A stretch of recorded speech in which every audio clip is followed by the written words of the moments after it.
Welcome back, everyone. It's time again to talk about Season 1 of King of the Hill. While Hill in Review looks at the broad strokes and season-long relationships and arcs, this series will be much more opinion-based and revolve around elements of individual episodes that I love.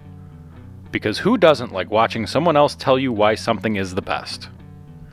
To ramp up the challenge a little bit, and to appease to my inner yearning for simpler times, instead of doing a traditional, quote, top 10 list, unquote, I will be making the challenge slightly more challenging. In honor of the hours of HTML coding that I have forgotten, we will instead focus on a MySpace-inspired top 8 list. And of course, being that Season 1 was only ordered for 12 episodes, I don't think it would make sense to do a top 8 because of percentages. Future seasons are 23 episodes long, and because 12 is kind of half of 23, we will make this our Season 1 Top 4. I like the challenge of ranking and discussing only 4 episodes, because even in this abridged season of only 12 episodes, there are plenty of gems. More than 4, easily. But I guess on the other side, there are some that I would call duds, but that's for an episode at a later date. We covered pretty extensively character tendencies, behavior, and development in the Season 1 Hill in Review, but this is a space that will let us stretch our legs a bit and walk around the plot. After all, King of the Hill is a show that aims to make us laugh, usually, so why not take some time to enjoy the jokes, side splitters, knee slappers, belly boasts? Now that that's all settled, let's head towards Chuckletown and get rolling with the worst of the best. Laotian? What ocean? This thing is packed with jokes, in all shapes and sizes of jokes. Jokes featuring the alley gang's ignorance, jokes about Peggy's feet, jokes about cooking dogs, jokes that come out of nowhere like Hank weed-whacking the flower bed. There isn't a particularly large amount of action in this episode. Most everything takes place on Rainy Street, which is kind of on par for Season 1, and it gives off a vibe that the new Laotian family is really making waves in the normal world of our heroic block club captain. Obviously, this episode is important to the overall story of the series because it introduces neighbors who permanently change the landscape of the series. Honestly, up to this point, Rainy Street isn't all that special, at least not in the context of where it offered much conflict for Hank. Hank needed a little bit more chaos in his world, and West Side Story was a nice shift away from Luann and introduced a new counter to Hank. So then there's Con. He's loud, he's smart, he bucks the norm, he sees Hank's, quote, block captain status, unquote, as the punchline it is, and best of all, he offers a brand new perspective to the entire alley gang. I've stated on this channel before how big of a fan I am of Min. I'm not sure it really needs to be said, but Min walking around in Peggy's shoes gets a huge laugh from me every time. The Soofa Newsome phones really seem to strike out with their early dealings with the Hills. Aside from the shoes, Min steps on Peggy's pride with perfecting the Brown Betty. Con cooks with the devil's lump charcoal, and of course Hank is persuaded to believe that Con fed him his beloved ladybird. Even though that was no fault of Con's, I guess the only real victim of the episode is Min's flower garden. It's clear after watching this episode that Bobby needs Connie. She completes him as a character. However, this is a light entry for Connie. They definitely break her in slowly. She doesn't have a ton of jokes in this episode. Those are primarily centered around the alley gang and Peggy and Min. But it's interesting to see Bobby immediately go against Hank and Peggy's wishes with Connie's introduction. She strengthens his individuality and brings him to a level where he's comfortable being himself and embraces his weird. I guess you can say their compatibility started way back when Con and Hank both wanted boys. Boy oh boy, Bill really wants to eat some dog in this episode, huh? A coming out party of sorts for Luann. This channel will always shell out love to Brittany Murphy, and boy is she strong in this one. Luann is tougher mentally than she gets credit for, and this episode is proof. She single-handedly helps the Hills break their addiction, and she does so because she doesn't want her new immediate family to go wayward. That's not necessarily why this episode is great, though. This episode is great because of the insight behind Hank and Peggy. This episode has its fair share of jokes, literally coloring Bobby green after smoking. But the backstory of Hank and Peggy's younger years is a nice entry for us as viewers to see why they love each other. Also, Dale. We're starting to see Dale really be Dale, a precursor to the following episode canonically, King of the Anthill, an episode which narrowly missed my top 4. Honestly, the only reason it wasn't in this top 4 list here is because of how creepy Bobby is during it. The whole bit with the sugar and the foaming of the mouth when he's trying to feed the queen. Like, I don't know what's going on there. I don't really want to know what's going on there, but it makes me super duper uncomfortable every time I see it. Anyway, Dale welcoming Hank back to the Smokers Club with glee, while equally disgruntled Bill shows his disdain for the habit, is such a great moment that it feels so authentic. There are moments in Season 1 where you really feel transported into the alley. In this way, we're kind of all like Boomhauer, just standing awkwardly on the side and nodding in approval or nodding in disbelief. I poke fun at the animation in Season 1, but the shot that follows Hank's smoke around the house to where Bobby is hiding out and also smoking is really beautiful. A real father-like-son moment during a season that really highlights the differences between these two particular characters. Ironic that this episode makes it to the top 4 and we haven't focused hugely on the funny factor yet. Luann really steals the humor for me in this one. I personally have a ton of experience with hound dogs. My wife and I have 3 beagles. Luann's struggle with Ladybird eating her cosmetics is real. Our middle beagle recently ate 40 crayons out of a 64 pack, papers and all, and didn't really have any regrets about it until the morning after.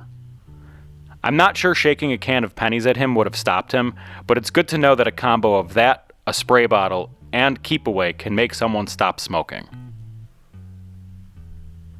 This episode is a classic.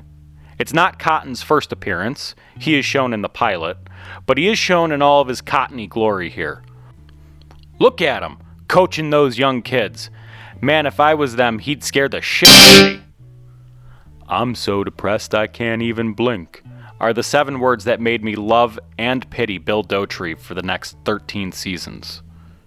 The adults in this episode really carry the laughs. The kids are so innocently buying into the group rules and trusting their fathers, all while Dale sticks his tiny white ass out of a moving car window to moon everyone. A visual we didn't need, but is now burned in my brain. Every time it's recalled, it makes me crack up. It's always interesting to see how the Alley Gang responds to different tradition and culture. Obviously, it's played for laughs on behalf of their ignorance, but also adding some depth to John Redcorn this early on was good to show that he's more than just a lowlife sneaking around with a married woman. Redcorn has a character moment here, getting in touch with his spiritual side and allowing himself to be vulnerable to the group in the alley. Also, Hank can butcher the pronunciation of Wimatanya. Bobby is so disappointing in this episode. Hank wants so bad for his son to be an image of himself, but he's obviously not. Just as Hank isn't Cotton. Hank even recognizes in the episode that Cotton didn't love him properly all the time as a father, but that doesn't stop him from chomping down on Bobby's silent stick. I love Hank trying so hard to be charismatic and a good troop leader, even though he can't break his rigid propane and propane accessory salesman persona. Fun-loving dad he cannot be. Remember that moment in the episode where Bobby flies the dead snipe out the window? That was pretty awesome. Also, those spirit bags are Lenore's old socks and Bill wants them back. But as good as all of these elements are, none of them even touch the hilarity of Boomhauer openly blowing the gang into the park ranger in the 3rd act. Boomhauer is overshadowed a lot by the other members of the gang. I think that's because he does a lot of standing around. He's not always the most chatty character, instead saving his lines for when they will be the most impactful. They also start playing up Boomhauer's womanizing ways in this episode. Having the angry hippie sneak out of his tent in the morning is a detail I feel I missed as a younger viewer. When I caught that with this viewing, it added another laugh-out-loud moment to an episode that was already full of them. Honestly, this episode could have been my number 1, but I had to bump it down a bit because of the B-plot. I guess at some point in time we needed to establish that Peggy had giant feet, but to be honest, this plotline just doesn't really do much for me. every cutaway to Peggy seems like a missed opportunity for where the real action is happening. And I think that's because they pack so much into the main storyline that we don't want to break from the insanity of 1 grown man, 3 grown man children, and 4 actual children and their whoop-ass sticks. Also, not a huge issue I don't think, but it is worth noting. We see Bug Gribble at the start of this episode, and it is clearly a different Bug than we see in, later on in the series. Like I said, I don't think that's a huge issue, but continuity is continuity, so there. Also, thanks to the King of the Hill wiki, this is the first and only showing of Bill's dad in the entire series. That's kind of wild. Was it ever really a question? Well, being the last episode of the season, Plastic White Female is also far and away the best episode of the season. There are some episodes in series that just have a different feel to them altogether. Like they're in their own class of special. The series as a whole might be beloved, but those extra special episodes. There are a few of them in King of the Hill, and this is the first of them. From the first moments of this episode, the vibe is different than what we were used to. We're so used to Hank and his problems, and this is the first time that the stage is being set for a more Bobby-centric story. As Bobby and Joseph spit off the overpass at Cars, it transports us as viewers back to being an awkward teenager with all of the confusion and all of the horniness. The whole episode oozes uncomfortable nostalgia, and I think that's one of the reasons why I love it so much. I wasn't particularly fond of being that age, but I'm also old enough now to know that I'd rather be worried about my first boy-girl party rather than paying mortgages, going to work, maintaining adult relationships, etc. Speaking of adult relationships, Luann's hair instructor hates her like she stole her 401k or something. What the hell is wrong with that woman? With how good Luann is at fixing cars, something we will look at in the future, I would think a job where she works with her hands would be something that comes to her kind of naturally. Maybe she's just not a good classroom student. Brittany Murphy kills it, again, as usual in this episode. The high of Luann's excitement in showing Peggy her mannequin head to the low of her shrieking at Peggy to not touch it, all in the same sequence, is a scene stealer. And as important as Luann is to this episode, it's not an overly Luann episode. She pops in when needed and acts more of a highlight to other characters' plot lines. She's an added layer of humor because her over-the-top delivery. On the same side of the token, Pamela Adlon crushes it in her first real spotlight episode. Lines like, "I'm worried about being felt up," and "Yo, Charisse, you stone cold fox, what up?" are quotable and hilarious. Dare I say, this is Bobby's big coming out party. I don't know how Adlon captures so perfectly the awkwardness of being a teenage boy, but she does. And that's hard to do. Teenage boys are, they can be, sometimes they can be kind of icky. Just as icky as Bobby instantly finding attraction to the mannequin head. This thing is packed with jokes throughout. An after-school special about Jesus? He could have just said he had homework. When Bill was starting to open up to the guys and Dale screams at him, "Nobody cares, Bill!" I literally laugh every time. And that's why this episode is on the top of the list.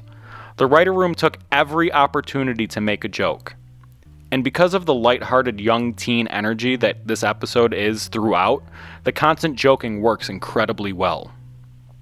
Not to mention, Hank introducing the mannequin to the table saw is an underrated moment in the series as a whole. I'm not sure everyone can relate their father to Hank in this episode, but I know I can. Ron Reagan colored his hair to show his strength to the communists. That may not have been taken exactly verbatim from my dad's mouth, but it very well could have been. My dad is former military and was and still is incredibly particular about his hair. Hank wanting a cut every week is also on brand for the grass-stained Nike Air Monarch grilled dads of the late 90s. Maybe that's another reason I love this episode. It gives off a warm, homey feel throughout. And of course, Bobby and Connie unknowingly sharing their first kiss is such an innocent and wholesome moment.